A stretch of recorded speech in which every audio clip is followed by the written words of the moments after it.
Hello, everyone. Today we got a special treat. We have Marty Kendall with us. He's a longtime friend. I've never met him in person, but through online, through social media and websites and email correspondence and messaging. We've communicated for, gosh, I don't know, Yep. 10 years now. Yeah, like 10 years since we started the Optimizing Nutrition Facebook group that you're involved in way back in the good old days when we're all learning ton. No, I remember that 10, 12 years ago was that group. I learned so much. There's people like you and all these engineers, right? Myself, Rob Wolf Ted and Ted Neiman, Rob Neiman Wolf. We're all in there just hashing out all this biochemistry and learning. I learned a ton from everybody. Yeah, that was awesome. Awesome group. And now you have your Optimizing Nutrition website, optimizingnutrition.com. And but it's an honor to have you on here. We're going to talk about insulin and kind of dive in, a little deeper dive on insulin. This is one area that I think in this community, especially the low carb, keto, carnivore community, they get some things wrong about insulin. I wanted to bring you on to kind of clear some of that up. But Marty, welcome and thanks for coming on. Thanks, man. Absolute pleasure. Great to chat to another nutrition engineer. Yeah. It's crazy, all the engineers that have come into this space, and really, I think we look at problems a little differently, on how to solve problems. And I think it's helpful in this space. Yeah, nutrition is just numbers. Insulin, blood sugar, it's just numbers, trying to understand the root cause. Mechanistic connections and mechanisms. Definitely. So let's start out. You recently wrote a really good article, and I'll link it in the notes below for anybody who wants to take a deep dive into this. But could you just start out with, where you started out with respect to insulin as far as your understanding, and then, how that evolved over time? Yeah. I was saying before I started that the article is really a story of my journey with understanding insulin and blood sugars and diabetes, given my wife is type 1. We got married 22 years ago. A couple of years ago, our 17-year-old son developed type 1 as well. So it's like a passion topic for me, but it's really an article about what I learned, but what I still don't know, and what we still don't know about insulin. There's still a lot we don't understand, and I feel like I'm just slowly coming out of the bottom of the valley of the Dunning-Kruger curve, that I used to be really certain about all the things I knew about insulin. The more I learned, the more I realized we don't really understand that much about insulin, especially to use it as the central pivoting factor to drive every dietary decision. And if you think carb, insulin, fat, I'm just going to eat fat, avoid carbs and even protein.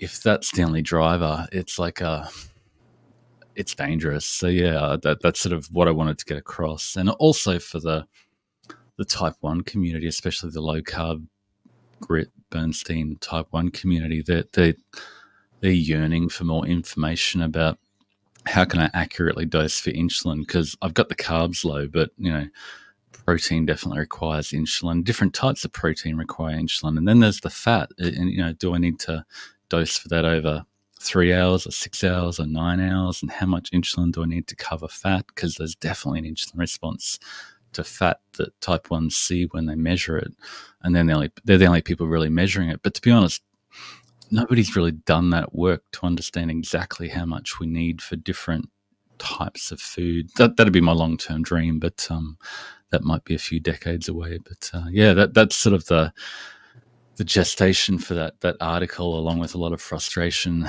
interacting with people about insulin, thinking they can turn off the insulin like I used to think I could turn off my insulin and become a type 1 diabetic like my wife. And thankfully, I now realize that's not the case. Yeah, definitely. And so talk a little bit about that, where you kind of were with your thinking, and then as you practiced what you were, learning, what happened there, especially with yourself, and especially with your wife, as a type 1. I mean, I'm privileged to have a couple of guinea pigs to, continuous glucose monitors and CGMs on my screen, closed loop insulin to understand the questions better. Questions are often more important than answers. But we started out, when we got married, my wife knew very little about insulin and blood sugar control, and the doctors had basically told her that she needed to eat a ton of carbs and dose a ton of insulin, and if she didn't eat the carbs, blood sugars would crash because she just had so much long-acting insulin on board.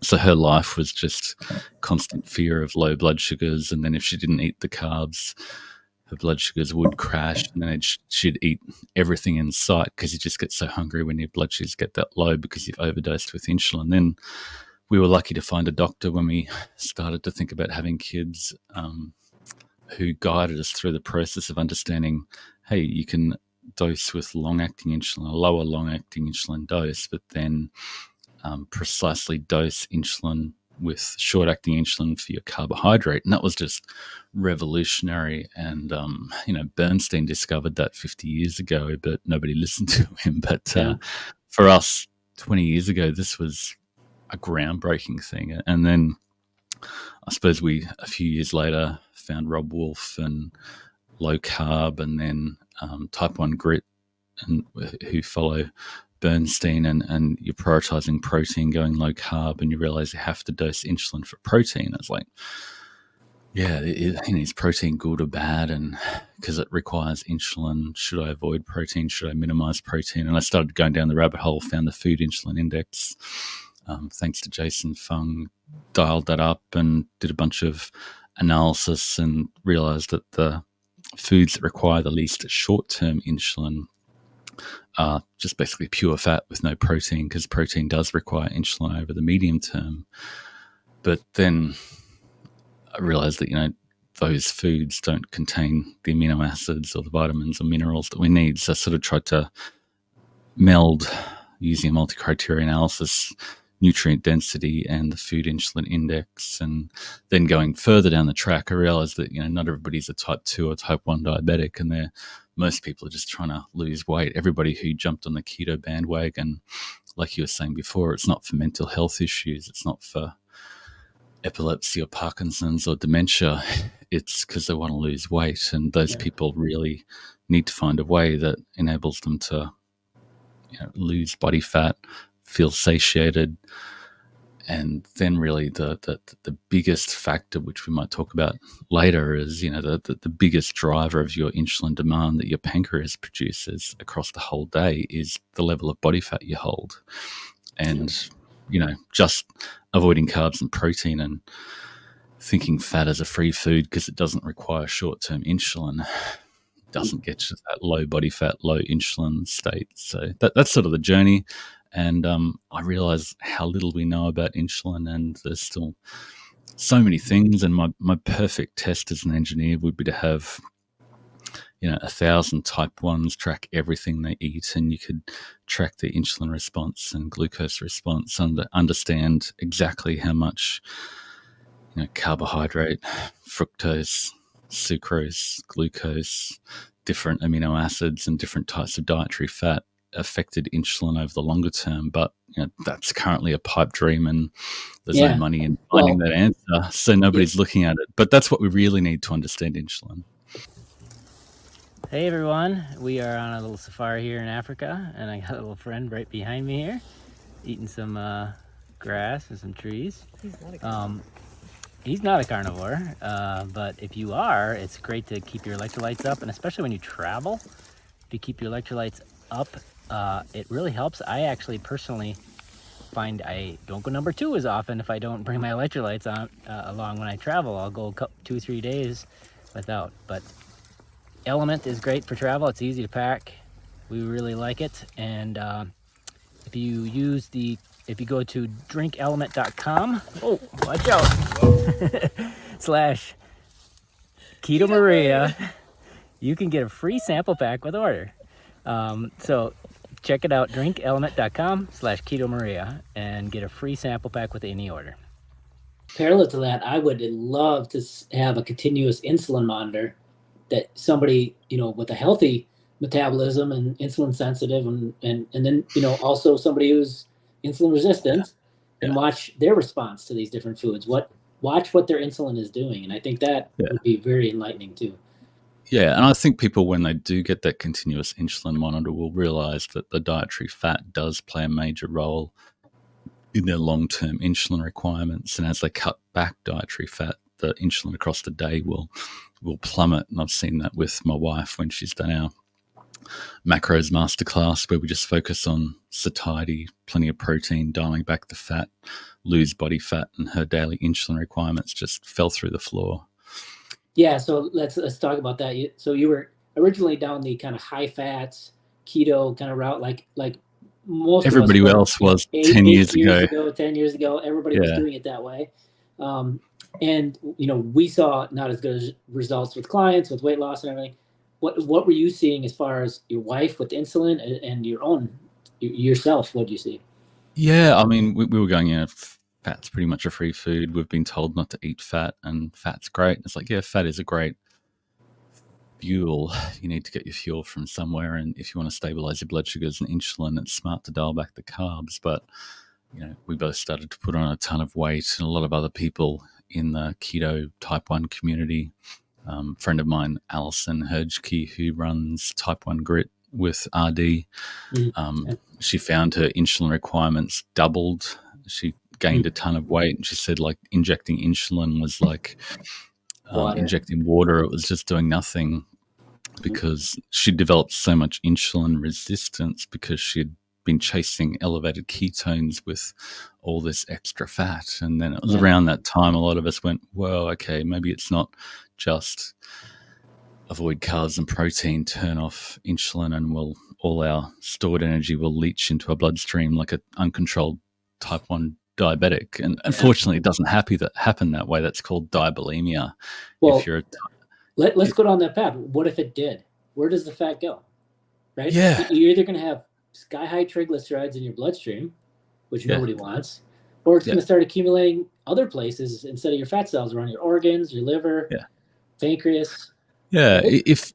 If you're a type 1 diabetic with no insulin production, all your stored fat, all your stored glucose, all your stored muscle protein will leach into your bloodstream. You'll have elevated ketones, glucose-free fatty acids.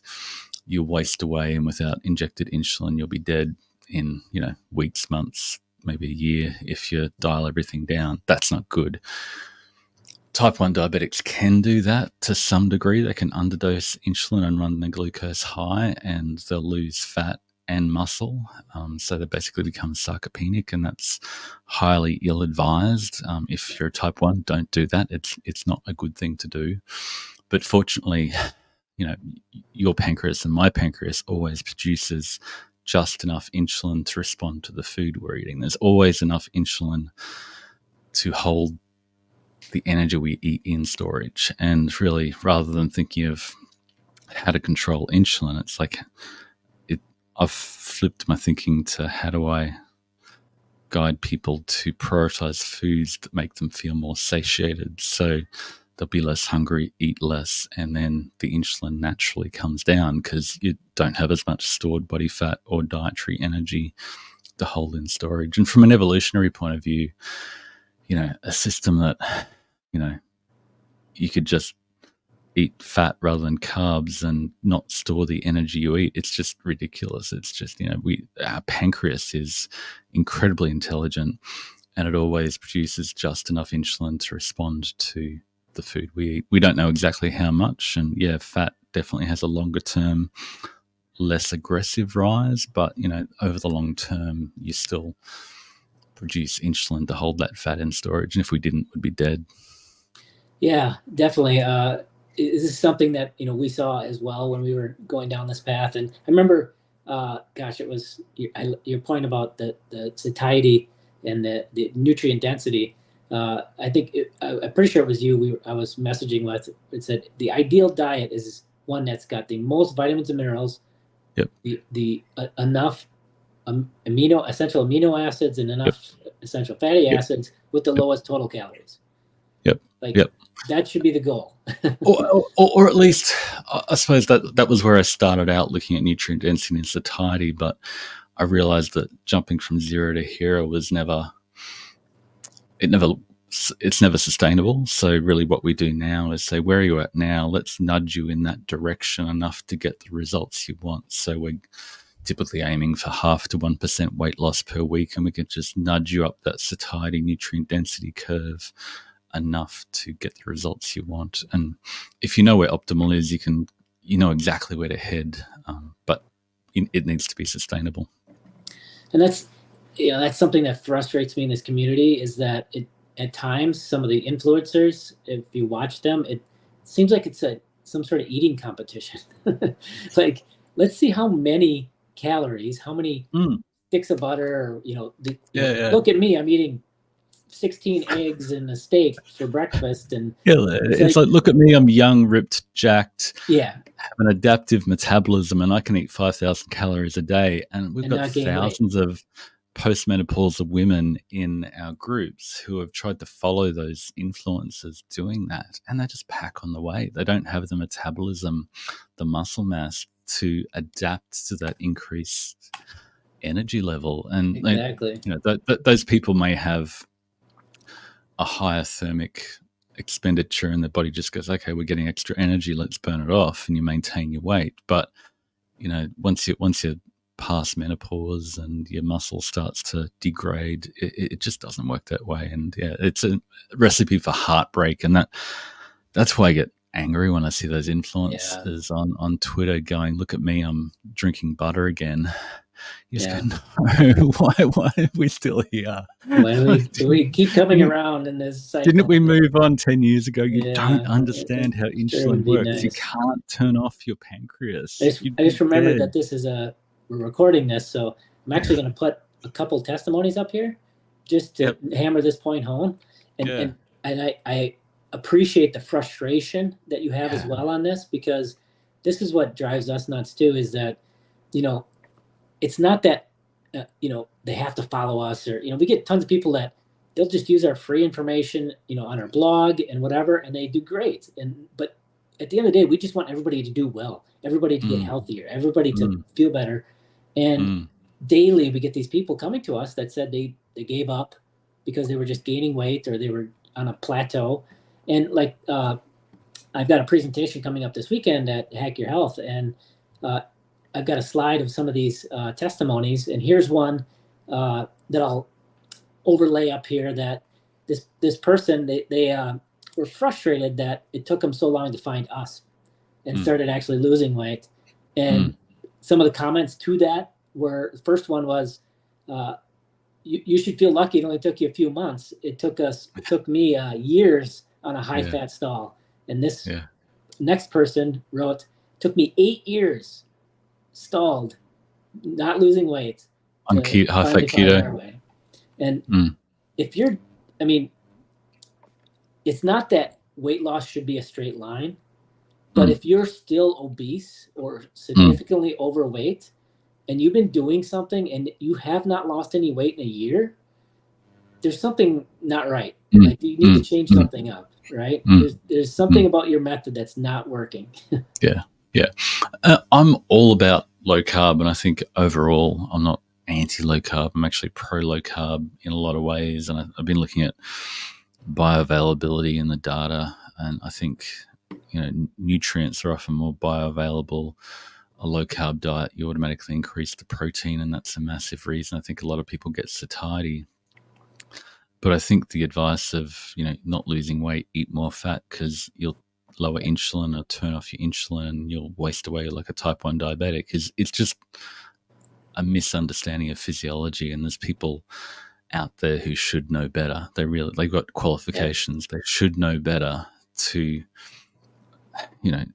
yes, if you inject too much insulin, if someone's chasing around with an insulin pen, jabbing your bum with insulin, your blood sugars will crash. You'll get hungry. You'll eat more. Yes, if you're a fat cell in a petri dish with no insulin and we drown you with more olive oil, you're not going to grow. But unless you're in either of those situations, the fat you eat, there's always enough insulin to store that fat. And we always eat to satiety. So the question is, how do we modify what we eat to increase satiety? And lowering carb is a great first step, because it generally aligns with higher protein. But like you said, if you're not getting the results you want, let's look at the dietary fat. Maybe you're giving fat a free pass. And that's what we've our family, once you believe that fat is a free food, just eat fat to satiety. Fat doesn't raise insulin. It doesn't raise blood sugars, and therefore you can eat as much as you want of it. Once you realize maybe that's not true, it's really hard to unwind that belief, because fat's really tasty. It's sort of addictive in a similar way to sugar. It's just got less of a instant dopamine spike. It's a longer term dopamine spike. Sugar and fat together are the worst combination, but dietary fat is definitely really tasty and hard to give up. And in our challenges, people just, once they start to track their food for a few days, go, oh my gosh, I didn't realize how much energy from fat I was getting. This keto thing, I followed it hook, line, and sinker. And once they start dialing it back and increasing satiety, they, everything just falls into place and they start making progress again. We know the formula now. Yeah, exactly. And I want to hammer home that point too on fat and nutrients. And I'm going to put another chart up here for my slides that I think you'll appreciate as well. It's it does the top 13 vitamins and minerals, and it compares a beef sirloin steak, just this beef sirloin, 400 calories across the board. So beef sirloin, eggs, MCT oil, and sugar, cane sugar. Yep. The cane sugar has more vitamins and minerals than the MCT oil. Yeah. It's just pure energy. Yeah, and my latest, to do, but I've absolutely fallen down the rabbit hole of satiety and cravings and bliss point, and recently looking at all the data, I just see, understanding it better. We crave nutrients. So if we're not getting enough of a certain nutrient, we'll crave that nutrient. Let's say salt. Salt's an easy one because we've got a conscious appetite for it in a way that we don't for the others. But we crave salt until we get enough. We hit the bliss point, which is this perfect amount that gives us the most pleasure and aligns with eating the most. And food manufacturers perfectly hit that bliss point for salt, sugar, fat, and potentially intentionally all the other micronutrients at the same time. So your pizza, your Big Mac, all these fast foods hit the bliss point for protein, fat, carbs, minerals, vitamins, all at the same time. And that's why they make so much money, and we can't stop eating them because we feel addicted to them, because they hit our bliss point. But once we get beyond that bliss point, once we get a high concentration of protein, minerals, vitamins, we get sensory specific satiety for those. For let's say for protein, you go, wow, I've had enough protein. I've hit my protein limit. The body says, I can't take any more protein. There's nowhere to store it. Can we not have any more protein foods? Thank you. And we get the same response from minerals and vitamins to a lesser extent. So once the perfect way to blow up satiety is just to go, well, I'm going to get my protein, going to get my potassium, going to get my sodium, going to get my magnesium, going to get my calcium. Just work down the list and work out what you're not getting enough of. Get beyond that bliss point minimum, and you just get cement truck satiety, and your appetite turns off because you've given your body the nutrients you need. And what happens then? You eat less and your insulin decreases. Boom. It's such a good point. And that's, we've also, from some of these same researchers that have been criticized for using the protein sparing modified fast methods that we use on occasion in our with our clients. And really what that does is it does exactly what you said. It really minimizes the calories while hitting those, getting the protein, getting not a lot of energy, just getting the protein, the vitamins and minerals. I mean, animal proteins are going to be some of your highest vitamin mineral, across the board. And so if you just eat those and the lean versions of those, you get to that satiety point so much faster. And what amazes me is so many people, when you cut the fat out, not putting a stick of butter on top of it, how fast they will get satiated with that. I mean, we have women all the time coming to us, I can't seem to hit my protein goal on this protein sparing day. And they've eaten 600 just so calories. full. And there's 600 calories that they've eaten so far, and they can't eat anymore. I mean, that's satiety right there. That's hitting all those points. We find the same thing. We sort of not just focus on we focus on protein and protein versus energy in a macros masterclass and guide people to dial up the satiety score. But in the micros masterclass, we go, okay, we've nailed our protein. Let's look at the vitamins and minerals and how do we boost those. And the main complaint is there's just so much food. It's a massive mountain of food. I can't eat all this food, and it's only such a teeny tiny little bit of energy, and I'm not hungry. What's up? This is crazy. So it's a good problem to have in a lot of ways. You're nourishing your body. You're giving it all the essential nutrients it needs to crush your cravings. Yeah, and you're not just eating butter or MCT or believing that it'll turn off your pancreas anymore. And I want to reiterate for those out there that protein sparing isn't a lifestyle; it's a tool. It's something that we use in place of like a water fast. If people come to us and say, "I like to do 2-day or 3-day water fasts," and we say, you know what? If you want to do something like that, instead replace it with a protein sparing modified fast, where you get some protein, you get some vitamins and minerals, get a lot of the same effects as far as weight loss and breaking a stall, and then go back to regular macros and those kind of things. But it's a good tool, I think. I think PSMF, you can see that as the extreme aggressive end. Yeah.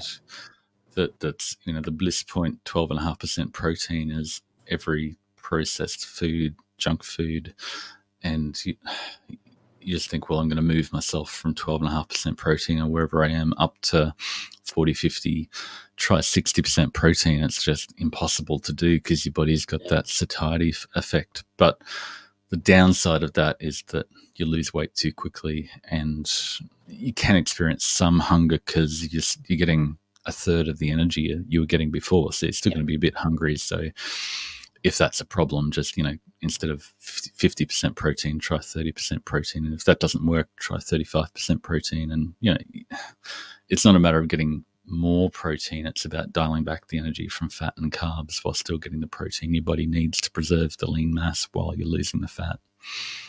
Another thing that really interests me too in prioritizing protein, and even on like protein sparing days, or just in general, people that we have come to us from the high fat, not a lot of times they're even getting decent amounts of protein, but they're doing the really high fat, and they'll come to us and they'll be like, I still have these cravings, I still have hunger.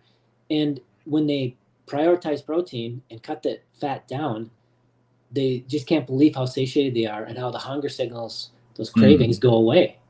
And there's just something about, especially when you start including things like dairy, which usually a lot of times that's what they're doing, is they're adding extra butter or, sometimes sticks of butter to their steak. And something about dairy, it just drives lower satiety. And we've always, going back 20 years of doing this, we've always had some principles that we've always stuck to, which is, number one, always stick with whole foods. Yeah. And I think this relates to the satiety with like protein. You can't get above that without like protein powders. Well, if you stick to whole foods, you don't really have to worry too much about messing that up. And then if you're trying to lose weight, cutting dairy and nuts are two foods that are just, they're real energy dense, and they don't drive satiety the same like other foods. A lot of the nuts, like cashews and peanuts, are the lower satiety ranking foods because they just have this perfect blend of fat, carbs, salts, just enough nutrients, and to hit the bliss point. I was thinking with protein, I think I had a lot of discussions on Twitter with different people, and I think some people on a very low protein, very high fat approach do eat less, because once you get below that 12.5% bliss point, your body just goes, this is not really food. I'm going to hold out till I get some, if I just eat more of this, I'll be malnourished. So your body goes, I'm chill. I'll just wait till we get real food. And then once you put a steak in front of them, they go, I just couldn't stop eating the steak. This protein thing doesn't work for me because I couldn't stop eating. I gained weight. But what is happening there? You're so protein starved that you're so far to the lower point of that bliss point. If you're eating 5% protein, when you get the opportunity to eat protein, you'll eat a whole lot more of it for a little while until your muscles get replete and you've got all the protein your body is craving. And then as you keep on dialing it up, your body goes, okay, I've got the protein. Now we can dial back the dietary fat so we can lose body fat. So, yeah, I think, that's just an interesting nuance that I've seen, that when people are on very, very low protein, the body just goes, yeah, I'm okay. I don't need more of this lard, butter, even sugar, flour. We don't binge on pure sugar or pure flour or pure oil. We binge on the pizza and Big Macs and those things that are the combination. But I think the problem with that very, very low protein approach, whether it be fruitarian or really high fat keto, is that once you're exposed to those hyper palatable, low satiety foods, you just can't stop because your body's craving nutrients so badly. So the extreme diets work for a time until there's a buffet in front of you and you just, it's all bets are off and you can't stop. One more thing on the satiety thing before we kind of loop back to insulin. That chart that I can maybe put it up here again. The thing that's striking about this too, when I compare the beef sirloin, the eggs, the MCT oil, the sugar, is at 400 calories. Beef sirloin, it's 11 ounces to get to 400 calories. The MCT oil, it's 13 teaspoons. That's 4 tablespoons of the MCT oil is the same energy as the 11-ounce sirloin steak. So that's the part I think a lot of people, when they talk about satiety, is they don't get is the per calorie part of it. And I would argue even the beef sirloin, through thermic effect of food and other things with protein, not really being an energy source, is going to have a bigger advantage from a calorie standpoint. But that's the thing I think a lot of people don't get, is it the per calorie, per calorie, how much more food you can eat, in volume. Yeah, and most people aren't tracking the calories, so they don't understand intuitively how many calories they're eating. But I've got a million days of data to analyze satiety per calorie, and it just aligns with everything Ted's been talking about and Robin Homer and Simpson and everything. It's like, this is a really real thing. It's in the data from everywhere, all over the world. So let's go back to insulin and talk a little bit. One of the things you touched on that I want to go a little deeper in is kind of the petri dish idea, right? Yeah. And so there's a good section of this community who believe in this concept of the differences that the way I see it is a petri dish that has fat cells in it, adipose cells in a petri dish, and you put some fat in there, and if you don't put any insulin in, they will not take up fat. They will not take the fat in. The fat cells will not bring them in. There's a couple problems with that. Number one, there's other mechanisms in the body to uptake fat into the fat cells without insulin, right? There's a couple different ways that can be done. We can get into that, but then the other part of it is there's a difference between going from zero insulin to some insulin and from some insulin to more or less insulin, right? So let's talk a little bit about that. No one's a fat cell in a petri dish, so that fun fact is completely irrelevant. So and what we don't always consider, unless you've got 2 type 1 diabetics and watching their insulin 24/7, is that you've always got basal insulin on board. Your body's always, whether you eat or not, is always producing basal insulin, and in insulin dosing we call it basal insulin, which is the long-acting, and then bolus insulin, which is the short-acting insulin that you take for your food. But your body's always producing that basal insulin. If you're bigger, you'll be producing more basal insulin to hold all your energy in storage. And the bigger you are, the more insulin resistant you are, the more insulin you're pumping out, whether you're eating fat, carbs, protein, or nothing.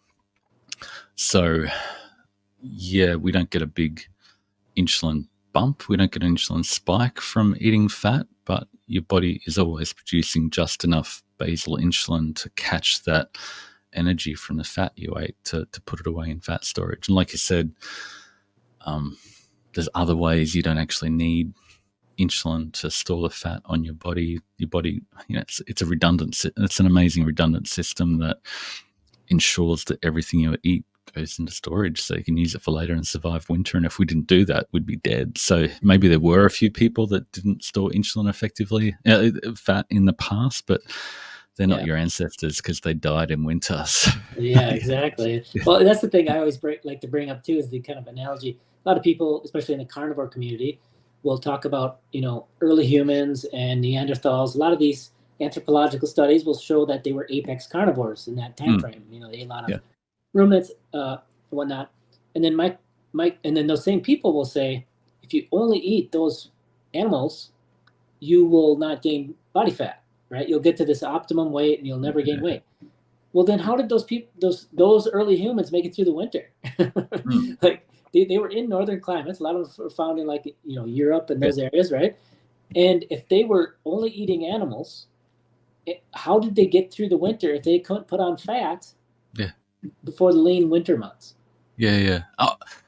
And that's fascinating. I've been getting my head around diving into the data we've got 160,000 days of data from our optimizers that tells us what date they log their food. So looking at across the year, how do fat and carbs change? And I've had this theory sort of generated by Sian Foley, who wrote Don't Eat for Winter, and he talks about how our food system changes in different months of the year.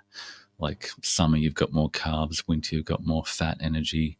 Spring is more of a protein spring modified fast with lean protein and fiber. And then autumn is this magical season where the fat and the carbs come together, and the nuts and the fruits and the fatty fish and all these things that signal to your body that you need to gain fat for winter.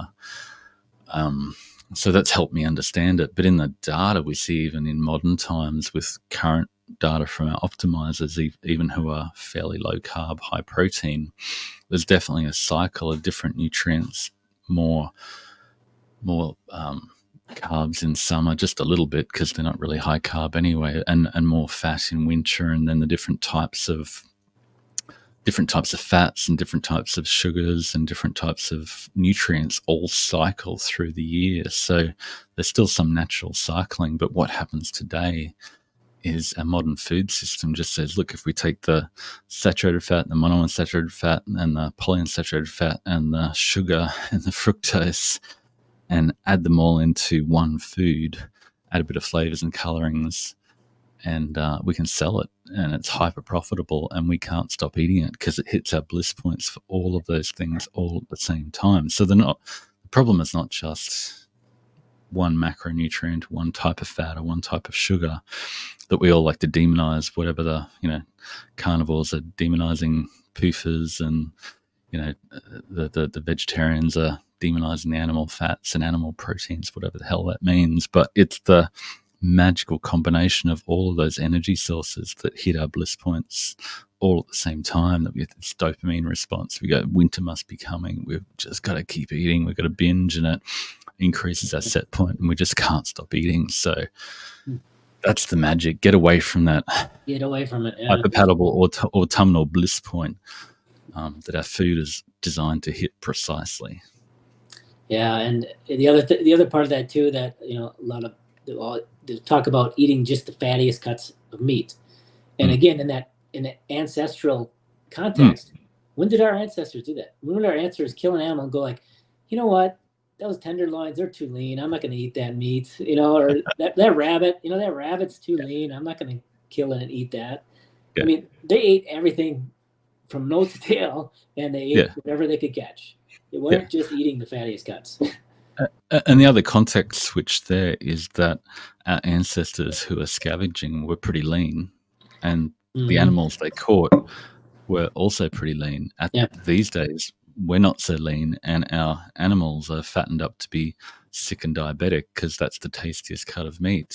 So to say, I'm going to throw away the muscle meat and eat the fat in the modern context, or I'm going to die of rabbit starvation when you've got 50% fat, it's just, context. Come on, people. Exactly. Let's touch on that because that's important context. And I hear that from time to time, like if I only eat lean cuts, am I going to have a rabid starvation? Yeah. Well, there's context there that's key, and that is how much available fat is there on your body, right? Rabid starvation is you're lean, and that everything you're eating is lean and no carbs.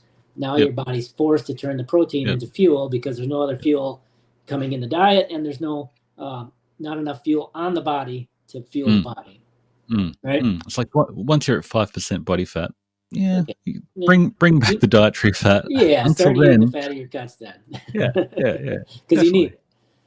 Yeah, you don't dive, catabolization of your muscle because you've run out of all your essential body fat. At that point, maybe you can focus on increasing the fat, but it's so easy to go for the fat and the carbs in a modern environment, and so hard to prioritize enough protein and nutrients because our biology is optimized for the opposite, to survive in a different context. And what you said too is important because like you get that steak that's all marbled and fatty, and I've eaten them, and I'll continue to eat them on occasion, right? Like, but in reality, that's a sick animal. Like, having fat all through your muscle tissue is a sick animal, and a lot of these when they do that, they have to process these animals because they would die within another 6 months anyway. because the process to get them that marbled and fatty makes them not healthy. Like a human.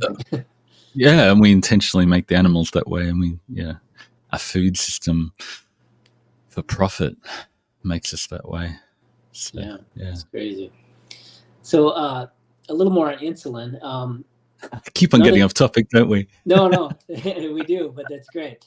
One of the other things that again is kind of going down this path of, okay, if I could just lower my insulin. There's two more things on this I want to touch before we wrap up here. If I just lower my insulin, I'll be able to burn the fat off my body easier. But the thing that I always come back to, and a lot of my presentation is about this, the difference between transient insulin spikes after food versus basal insulin, your fasting insulin, the insulin that keeps your body together all day long. Right? And when you look at that, and I got a really interesting chart on this, how let's say you've got a fasting basal insulin of 2, like really you're metabolically healthy, super, and you get these big spikes because you're eating pretty high glycemic index type foods or whatever, and then they come back to baseline down at 2, and then you eat again, and now you have another person who's got a fasting insulin of 20, right? And maybe they're eating keto, maybe they're eating high fat keto, and they have very little fluctuation during the day. Guess what? They're still 20 all day long, right? Versus 2 and the spikes. If you integrate under the curve, right, back to the engineer, there's going to be so much more insulin all being used and put out by the pancreas. Exactly. Eating high fat, eating nothing. Say they fast. Say they eat nothing. When your insulin's sitting at 20 all day long versus somebody at 2 with big spikes. Yeah. What have they got?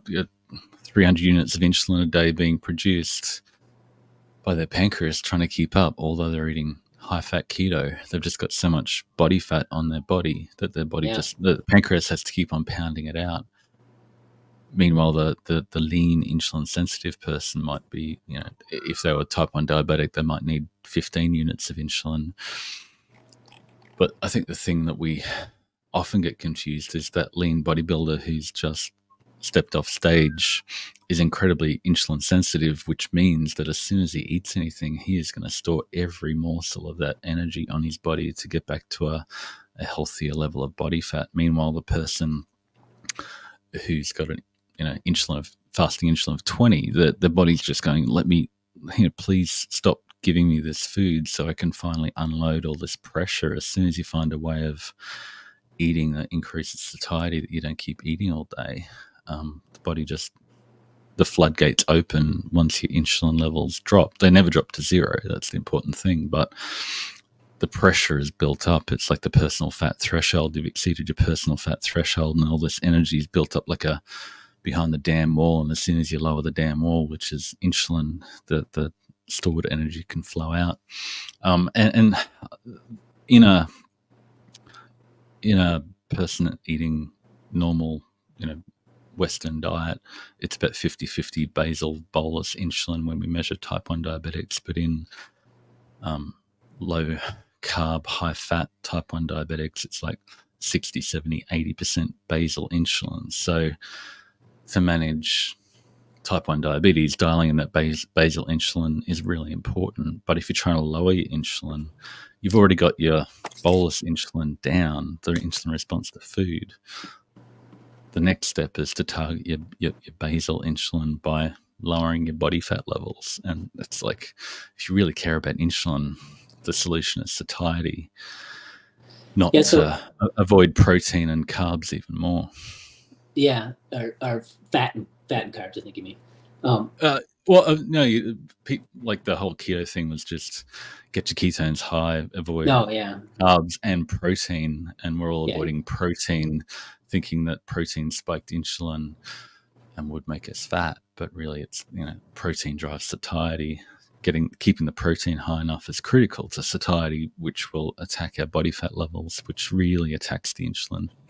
And if you're not considering that basal insulin on your body, it's like, what are you doing? Because it's 80% of your insulin on a low carb diet is your basal insulin. So if you're not thinking about what can I do to lower my basal insulin, you're fighting a losing battle, and that's the thing. You're attacking the wrong enemy. Yeah, exactly. You're it's the wrong problem, and that's what I try to get across in these slides is even if you go to no food, you eat nothing.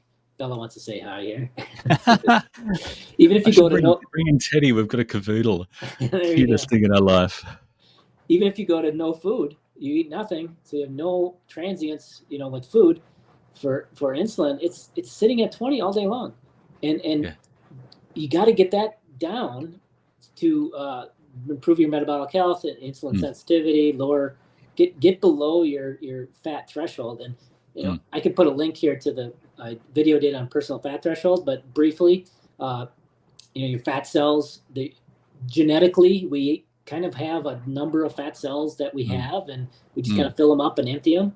We don't make lots of new fat cells very easily. And so if you don't have a lot of fat cells, you stuff them quickly, and you can become type 2 diabetic, insulin resistant very quickly without even, we had a woman who's 105 pounds and type 2 diabetic, and she actually became, what do they call it, type 1.5. She burned out her beta cells because she never put on weight. So she never, she just ate whatever she wanted, never put on, didn't see the weight on her body, and she burned out her beta cells too. So she was type 1 and 2 basically. Double diabetes.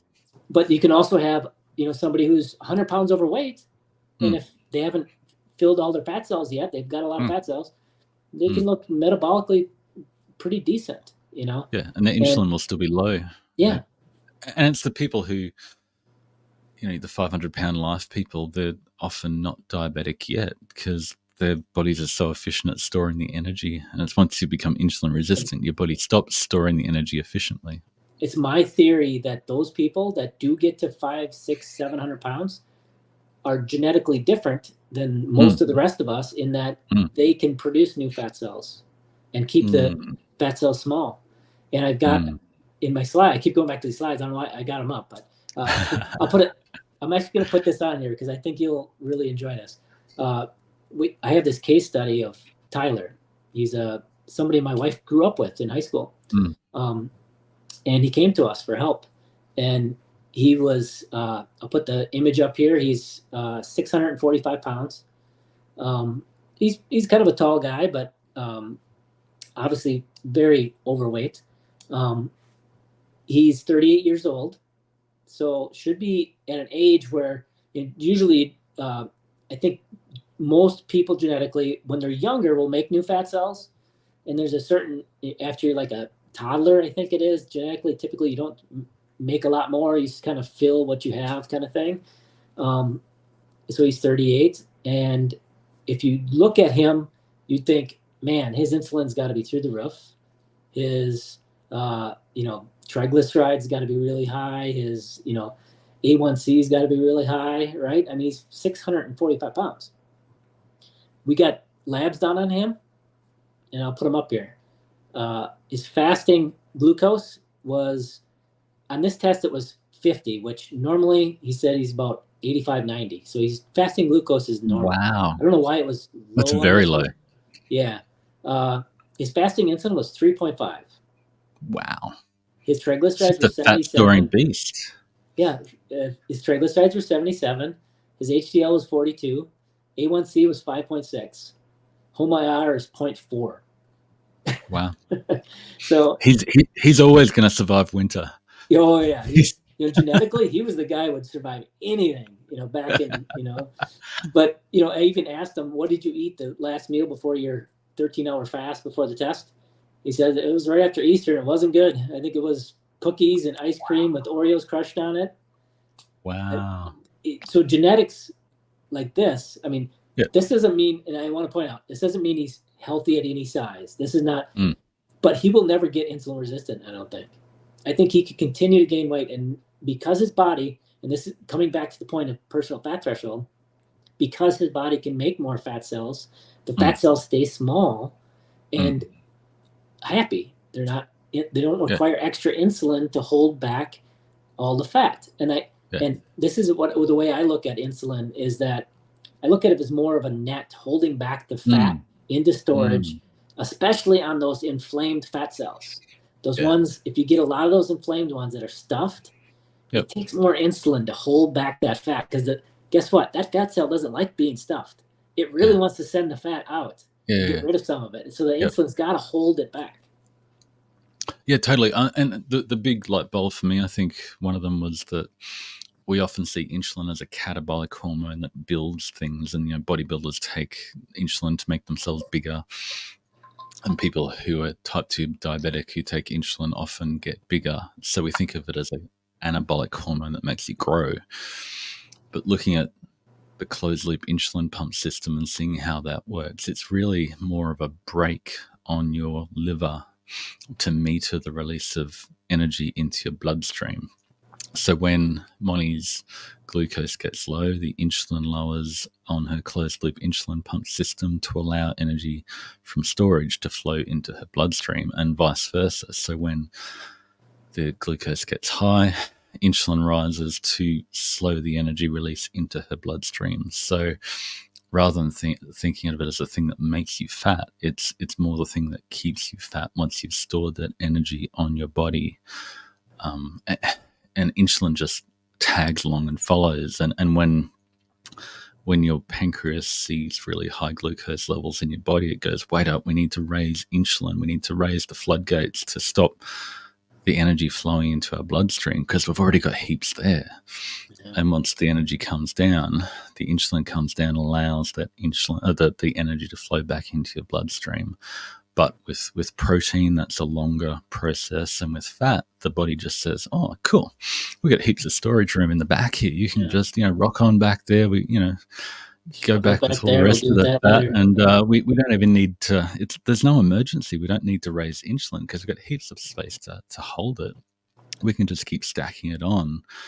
And your body never raises insulin. There's no emergency. There's no excess energy toxicity in your bloodstream yet because you've got heaps of room to store it in the back. But once you exceed your personal fat threshold, your body then goes, oh, okay, we need more and more and more insulin to hold that energy in storage. So if you see it as more a brake on your liver that opposes glucagon rather than that evil hormone that's, to blame for every bit of fat on my body, and if I could just drink fat and avoid all carbs, everything would be good. It's just it was a big mind shift for me, and I've been wrong a lot of times and had to unlearn a ton of things, but I've had the luxury of having 2 guinea pigs to work with and a lot of data. So I just want to get that message out there for people who are struggling loading up on more fat thinking it's the insulin. It's a brake or a modulator on the liver as well as the fat cells, right? Lipolysis.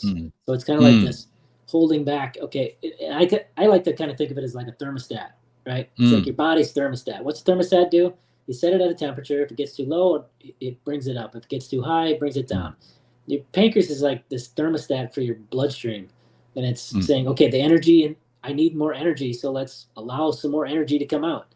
And if there's too much in the bloodstream, okay, I'm gonna tamp that back down and bring it back down to where I like it, or where I need wants to be right now. So it's like this thermostat that keeps it in this tight range that it wants it to be. Yeah, and carbs raise insulin quickly because we can only tolerate so much glucose in our blood and in our body because we've only got a limited capacity in our liver and our muscles to store it. But because there's heaps of storage capacity in our body for fat, nearly unlimited, until we hit our personal fat threshold, the insulin response is low. So just because there's no insulin response to dietary fat in the short term doesn't mean it's a free food. In that longer term is the one that's so much more damaging, and especially the basal insulin, that fasting insulin is elevated all the time. Yeah. It causes so much damage. And the other thing on this I want to touch on is, if we go back to the concept of if just insulin was lower, then you'd burn fat easier, right? That's the whole concept, right? From that other perspective. Well, if that was true, and we know for a fact, it's indisputable that as you lose body fat, basal insulin goes down, right? So shouldn't the first 10 pounds of weight loss be the absolute hardest, and then the second 10 pounds be easier, and the third 10 pounds be even easier because insulin's getting lower, right? Yeah, but it's the opposite. But it's the opposite. And that's because your insulin works more effectively. Yeah, because insulin sensitive. You become more insulin sensitive as you lose weight, and make it easier to store off and your fat cells become smaller, so they can readily take up fat easier. Where if they're at their personal fat threshold, they don't want fat, they don't want to take it, they want to get rid of it like tomorrow, like yesterday, and so they give up fat really easily, even though basal insulin is 20 or 30 or 40. Yeah. And they still lose weight, right? Those people still lose weight when they're that big.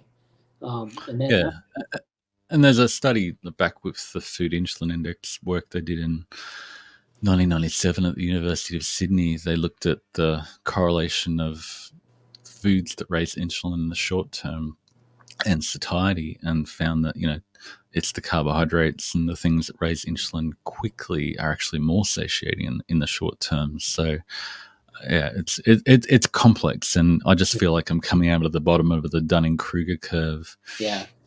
And I know a little bit, but I know there's a lot left to learn, and enough. I know that there's so much left to learn that, for goodness sake, if there's better ways to guide your dietary choices, don't choose the one that we know very little about. Although insulin's a massive industry and so many people are taking insulin, the insulin response to the food we eat hasn't been tested. All the testing is done over 2 hours. So all we see is this blip on the insulin curve after 2 hours. And that just measures the fast acting carbohydrate, not the protein, not the fat, which is, a much longer effect. And nobody's testing that. Nobody cares. There's no money in understanding that, even for, so many people have got more and more people getting type 1 diabetes. And for goodness sake, I'd love that data to give that clarity for the type 1 community, especially the low carb type 1 community, on the longer term impact of protein and fat, so they could dose more accurately. But